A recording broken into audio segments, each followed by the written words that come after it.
देखिए, एक जन भावना थी, लोगों के साथ काफ़ी समय से लगा हुआ था।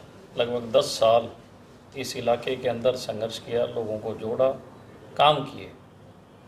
लेकिन जो उम्मीद थी लोगों को कि इस दफ़ा भारतीय जनता पार्टी टिकट देगी और हम चुनाव लड़ेंगे, मैं समझता हूँ कि बहुत बड़ा उन्होंने ऐन मौके पे धोखा किया और कहीं ना कहीं इस चीज़ को डिरेल करने की कोशिश की गई कि किसी तरीके से डिक्लेरेशन ना हो और चुनाव ना लड़ पाए।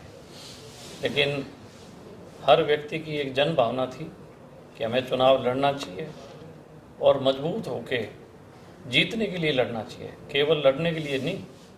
इसीलिए सब लोगों का एक फैसला था कि मजबूत व्यक्ति और मजबूत दल के साथ जाना चाहिए और सब ने ये फैसला किया कि इंडियन नेशनल लोकदल के साथ जाना चाहिए। और मेरे मन में भी था कि सारा परिवार अगर इकट्ठा होगा तो हम आगे और संघर्ष करेंगे, चौधरी देवीलाल जी के जो सपने हैं उनको साकार करने की कोशिश करेंगे। और लोग चाहते हैं कि दोबारा से चौधरी देवीलाल जी की जो सोच है उसके साथ जुड़ना चाहते हैं। और ये जो संघर्ष है अभय सिंह चौटाला जी कर रहे हैं पूरे हरियाणा में, तो मैं मानता हूं कि मुझे भी इनके साथ संघर्ष करने का एक मौका मिलेगा ताकि हम इस इलाके के अंदर जो पुराने लोग थे उनको सबको जोड़ें और वापस चौधरी देवीलाल जी के राज को लेके आएँ। हमेशा ही मैंने देखिए, चौधरी देवीलाल एक सच्चे इंसान थे और उनकी जो परिवार के जो अभी देख रहे हैं अभय सिंह चौटाला जी, इनका भी लोगों में एक पूर्ण विश्वास है और लोग ये मानते हैं कि वो सच्चे आदमी हैं। ठीक है, मुंह के खरे हैं लेकिन दिल का नेक और सच्चे इंसान है। उसी नीति को जो चौधरी देवीलाल जी की थी, उसी नीति को हम सब लोग फॉलो कर रहे हैं। जहाँ जुल्म और ज़बर और नाइंसाफ़ी हो, इनजस्टिस हो, वहाँ पे हमेशा जो सच्चे लोग हैं चौधरी देवीलाल जी के, वो आवाज़ उठाते हैं। इस चीज़ की कभी परवाह नहीं करते कि सत्तासीन कौन है। सत्ता को कभी भी लोभ लालच का हम लोगों के मन में नहीं था। हर बार जहाँ भी कोई आवाज़ उठानी थी, चाहे वो सत्ता के खिलाफ थी, चाहे वो किसान के लिए थी या व्यापारी के लिए थी, हर वर्ग के लिए हमने सत्ता से भी लड़ाई लड़ी ताकि जन कल्याण तभी होगा जब हम जनता के साथ रहेंगे। बगावत नहीं की, ये तो उन्होंने धोखा किया है। जब किसी व्यक्ति के साथ आप इतने समय से उसके साथ हो, और उसकी मैंने तो पूरे ज़िले में काम किया, लेकिन जो उम्मीद थी कि भाजपा टिकट देगी पर ऐन मौके पे उन्होंने धोखा करने का काम किया, तो मैं मानता हूँ कि ऐसा धोखा जनता को बर्दाश्त नहीं था। लोगों में रोष था और लोगों के इशारे पे हम सब लोग इकट्ठे हुए और हम सब ने फैसला लिया। बीजेपी में घुटन महसूस कर रहे थे, अब इनेलो में सुकून। देखिए, एक पक्षी को जब पिंजरे में डाल देते हैं, निश्चित तौर पे वो पक्षी जो है अपना विकसित नहीं कर पाता, कहीं कहीं महसूस करता है।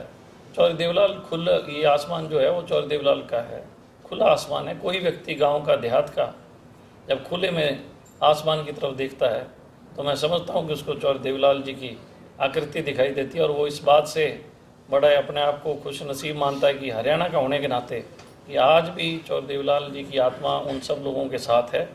और इस बात का प्रमाण भी है, हर किसान के घर में चौधरी देवीलाल की फ़ोटो है जिसकी वो पूजा करता है। तो मैं ये मानता हूँ कि ये खुले आसमान में हूँ और फिर चौधरी देवीलाल के सपनों की उड़ान लेंगे और लोगों के घर घर तक चौधरी देवीलाल जी का मैसेज देने का काम करेंगे।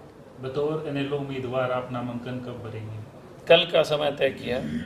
कल 10:30 बजे सब लोग इकट्ठे होंगे, उसके बाद सब लोग नामांकन के लिए जाएंगे। तो सारे हमारे साथी हैं, पार्टी के भी व्यक्ति हैं, सब लोग आएंगे और बहुत बड़े जलसे के साथ नामांकन करेंगे। आज भी जो जलसा किया था, लगभग 8-10 हज़ार लोग उस जलसे में थे, इस पूरे डवाड़ी विधानसभा क्षेत्र के। और सब लोगों में बहुत जोश और जुनून था। और अब ये लड़ाई जो है निश्चित तौर पे आज इस बात का प्रमाण है कि डवाड़ी इंडियन नेशनल लोकदल जीत चुकी है बहुत बड़े मार्जिन से।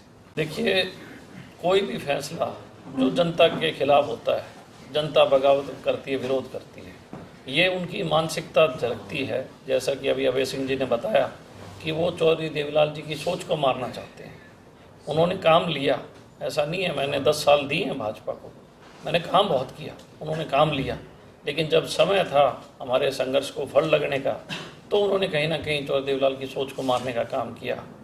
और लोगों के कहने से, जब सब लोग मेरे जो संघर्ष के साथी थे, उन सब साथियों के आग्रह से, विचार से, विमर्श से हमने आज ये निर्णय लिया सब साथियों ने। और मैं निश्चित तौर पे ये बताना चाहूँगा कि वापस चौधरी देवीलाल जी की जो आवाज़ है, जो चौधरी देवीलाल जी की सोच है, उसको पूरे हरियाणा के कोने कोने में ढाणी ढाणी तक लेके जाएंगे। देश के ताऊ और आपके खुद के ताऊ से आशीर्वाद लिया, कितना कामयाब हो पाएगा? देखिए, मैं एक चीज़ कहना चाहूँगा, एक जो भी राजनीतिक व्यक्ति हैं उनके रोल मॉडल होते हैं, चाहे वो किसी दल में हो, किसी पार्टी में हो, उनकी कोई ना कोई ऐसी चीज़ होती है जो उनका रोल मॉडल होता है। चौधरी देवीलाल जो थे वो दयालु, दयावान और बहुत ही विनम्र थे, वो मेरे रोल मॉडल रहे हैं। और इसके साथ साथ ओम प्रकाश चौटाला जी सबसे संघर्षशील व्यक्ति, सबसे ज़्यादा मेहनती। तो मैं ये मानता हूँ कि एक आदमी की सोच चौधरी देवीलाल जैसी होनी चाहिए, उसका संघर्ष ओम प्रकाश चौटाला जी जैसा होना चाहिए। ये दोनों चीज़ जब मिल जाती है, निश्चित तौर पे वो हमेशा फतेह करते हैं, हमेशा जन कल्याण करते हैं। तो दोनों के